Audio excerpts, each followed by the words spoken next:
नमस्कार दोस्तों, आज हम बात करेंगे देवी अपराजिता के संबंध में। कौन है देवी अपराजिता?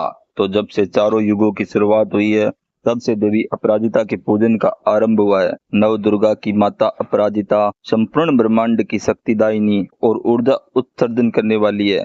दशानन रावण का वध श्री राम ने किया, ये बात तो सर्वविदित है। लेकिन श्री राम ने रावण वध के लिए शक्ति का आश्रय लिया और शक्ति की पूजा कर रावण के वध का आशीर्वाद पाया था। वो शक्ति थी अपराजिता देवी। अपराजिता देवी समस्त ब्रह्मांड का पालन पोषण करती है। आदि और अंत उनमें ही निहित है। महर्षि वेद व्यास ने अपराजिता देवी को आदिकाल की श्रेष्ठ फल देने वाली देवताओं द्वारा पूजित और त्रिदेव ब्रह्मा विष्णु और महेश द्वारा नित्य ध्यान में लाई जाने वाली देवी कहा है।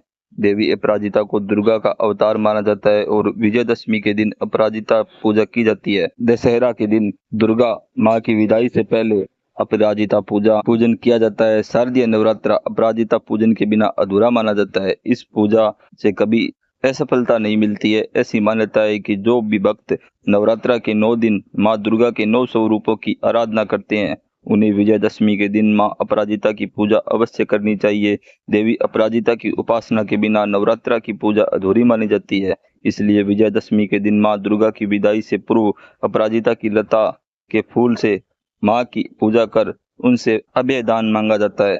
इस तरह की आराधना से देवी प्रसन्न होकर विजयी होने का आशीर्वाद प्रदान करती है। साथ ही बंगाल के कुछ हिस्सों में प्रतिमा विसर्जन से पहले सुहागिन औरतें और माँ दुर्गा को अपना सिंदूर अर्पित कर अक्षय सुहाग की कामना करती है। इस तरह विसर्जन यात्रा में महिलाएं सिंदूर खेला करती है। इस प्रकार दुर्गा प्रतिमा के विसर्जन के बाद श्रद्धालुओं पर जल का छिड़काव भी किया जाता है। अपराजिता पूजा का मुहूर्त समय सिद्ध मुहूर्त माना जाता है, इसलिए इस मुहूर्त में किए गए सभी कार्य सफल होते हैं। इस साल दशमी तिथि शनिवार को पड़ रही है। यह बहुत ही शुभ दिन है। इस दिन अपराजिता स्त्रोत का पाठ करना चाहिए। अपराजिता की लता के नीले फूल से देवी अपराजिता की पूजा करने से अपराजित रहने का वरदान मिलता है। अपराजिता की पूजा के बाद माएं अपने बच्चों की कलाई पर अपराजिता की बेल लपेटकर हमेशा उनके दीर्घायु होने का आशीर्वाद देती है। इसके बाद अपराजिता के फूलों को स्त्री और पुरुष अपने माथे पर लगाते हैं। इसे सौभाग्य का सूचक माना जाता है। विजयदशमी के दिन अपराजिता स्त्रोत का पाठ नित्य आरंभ किया जाए तो साधक को कोई पराजित नहीं कर सकता है। इस स्रोत के पाठ से सभी तरह के रोग, शत्रु और बंध्या दोष खत्म होते हैं। यह पाठ मुकदमे में सफलता और राजकीय कार्यों में अपराजित रहने के लिए बहुत ही फायदेमंद है। अपराजिता पूजा का मुहूर्त स्वयं सिद्ध मुहूर्त माना जाता है। इस मुहूर्त में किए गए सभी कार्य सफल होते हैं। अपराजिता के नीले फूल से देवी अपराजिता की पूजा करने से अपराजित रहने का वरदान मिलता है। देवी अपराजिता की पूजा विधि में विजय मुहूर्त में पूजा अर्चना करें। पूजा के दौरान माता को धूप दीप नैवेद्य अक्षत आदि अर्पित करें।